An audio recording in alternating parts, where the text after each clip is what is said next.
In continuation of the last videos on electrochemistry of BSc Part 2 Physical Chemistry, in this video we are going to study about some factors affecting the transport number. Let's take these factors one by one. अभिगमनांकों के मान applied EMF और विद्युत धारा के सामर्थ्य पर निर्भर नहीं करते हैं।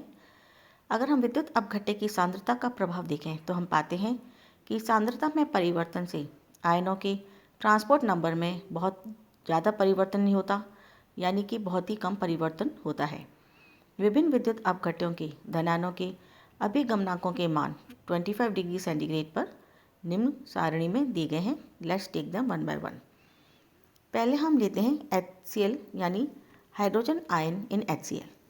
तो अगर हम ट्रांसपोर्ट नंबर हाइड्रोजन आयन का HCl में विभिन्न सांद्रताओं पर देखें तो 0.01 N पर हाइड्रोजन आयन का ट्रांसपोर्ट नंबर है 0.825, 0.05 N पर हाइड्रोजन आयन का अभिगमनांक है 0.829,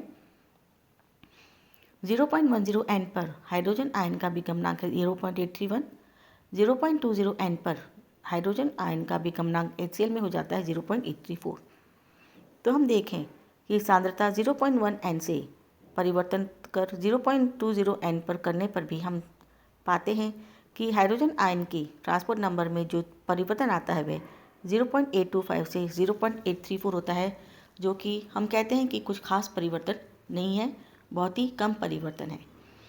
इसी प्रकार हम NaCl में Na का ट्रांसपोर्ट नंबर देखें तो 0.01 N पर Na का मान है 0.392, 0.05 N पर Na आयन का मान है 0.388, 0.10 N पर सोडियम आयन का मान है 0.835 और 0.20 N पर सोडियम आयन का मान है 0.382। तो 0.01 N से 0.20 N तक सांद्रता परिवर्तन करने पर सोडियम आयन का NaCl में जो ट्रांसपोर्ट नंबर बदला है वो है 0.392 से 0.382, जो कि हम कह सकते हैं ये भी इनसिग्निफिकेंट है, यानी कोई खास परिवर्तन नहीं हुआ है। इसी प्रकार KNO3 में अगर हम देखें तो 0.01 N पर पोटेशियम आयन का मान है 0.508, 0.05 N पर पोटेशियम आयन का मान है 0.509, 0.10 N पर पोटेशियम आयन का मान है 0.510 तथा 0.20 N पर पोटेशियम आयन का मान आता है 0.512। अतः सांद्रता अगर हम 0.01 N से 0.20 N परिवर्तित करते हैं तो पोटेशियम आयन के मान में जो परिवर्तन आता है वो है 0.508 से 0.512, जो कि काफ़ी इनसिग्निफिकेंट है। इसी प्रकार हम देखते हैं बेरियम आयन, पोटेशियम आयन इन K2SO4 और कैडमियम आयन इन CdI2। सांद्रता के परिवर्तन के साथ इन धनायनों के ट्रांसपोर्ट नंबर के मान में भी कोई खास परिवर्तन नहीं आता है। ऑनसेगर ने एक रिलेशनशिप दिया जो ट्रांसपोर्ट नंबर और कंसंट्रेशन के बीच में संबंध बताता है, जो इस प्रकार है n = n0 - a√c। यहाँ n तथा n0 आयन की विलयन सांद्रता c तथा अनंत तनुता पर अभिगमनांक यानी ट्रांसपोर्ट नंबर है, a कांस्टेंट है और c सांद्रता यानी कंसंट्रेशन है। अब हम देखते हैं ताप का प्रभाव। ताप बढ़ाने पर धनायनों और ऋणायनों के अभिगमनांक बढ़ते हैं तथा प्रत्येक का मान 0.5 के लगभग हो जाता है। इसका कारण यह है कि उच्च तापों पर आयनों की समान गति करने की प्रवृत्ति बढ़ती है और उच्च तापों पर सभी आयन लगभग समान रूप से गति करने लगते हैं। विद्युत अपघट्य की प्रकृति। किसी भी आयन का जो ट्रांसपोर्ट नंबर होता है वह कोई निश्चित अंक नहीं होता है, यानी हम कह सकते हैं कि कोई सा भी आयन का जो ट्रांसपोर्ट नंबर होता है वह उसका कैरेक्टरिस्टिक वैल्यू नहीं होता है, बल्कि वह बदलता रहता है। अगर इलेक्ट्रोलाइट बदल जाता है तो वह बदल जाता है। और ये जो ट्रांसपोर्ट नंबर होता है, किसी भी आयन का जो ट्रांसपोर्ट नंबर होता है वह दूसरे आयन जो उससे संबंधित होता है उस पर निर्भर करता है। जैसे हम सोडियम आयन का अभिगमनांक देखें तो सोडियम आयन का अभिगमनांक NaCl, NaNO3 तथा NaBr में अलग अलग वैल्यूज़ होती है उसकी।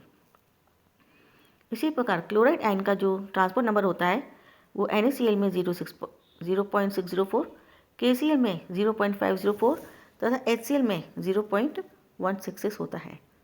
इसका कारण किसी का अभिगमनांक यानी किसी भी आयन का जो ट्रांसपोर्ट नंबर होता है वह केवल आयन की गतिशीलता पर निर्भर नहीं करता है, अपितु अन्य आयनों की गतिशीलता पर भी निर्भर करता है जिसके साथ वह संयोजित रहता है। अब हम आते हैं आयनों के जलयोजन की प्रवृत्ति पर। कोई भी आयन जितना बड़ा होगा उतना ही कम जलयोजित होगा, उतना ही अधिक उसका ट्रांसपोर्ट नंबर होगा।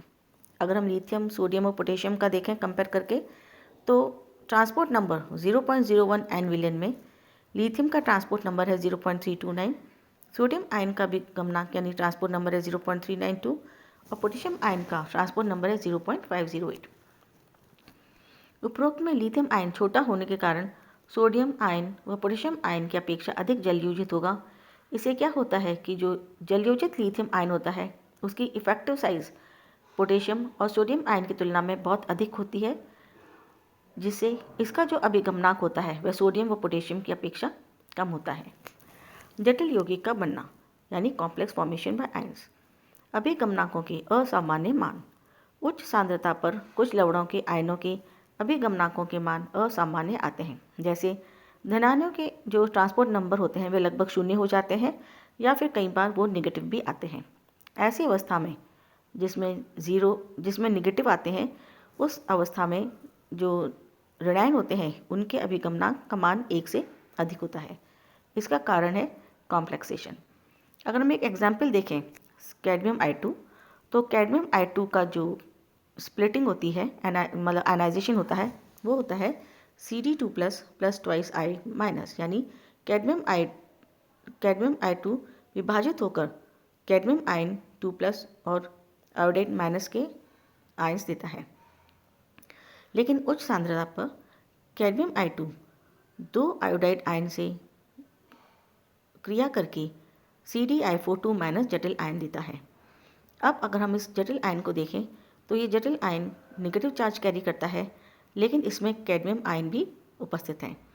अतः जब ये जटिल आयन बन जाता है तो हम देखते हैं कि जो वो कैडमियम जो 2+ की स्टेज में है वो कैथोड की तरफ गमन करते हैं, जबकि वो कैडमियम आयन जो CdI42- के कॉम्प्लेक्सेशन की स्थिति में वो एनोड की तरफ गति करते हैं।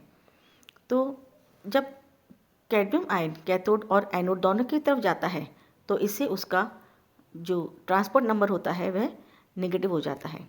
अभिगमनांकों के इस असाधारणता के कारण इन्हें असामान्य ट्रांसपोर्ट नंबर कहा जाता है। That's all for today. Thank you.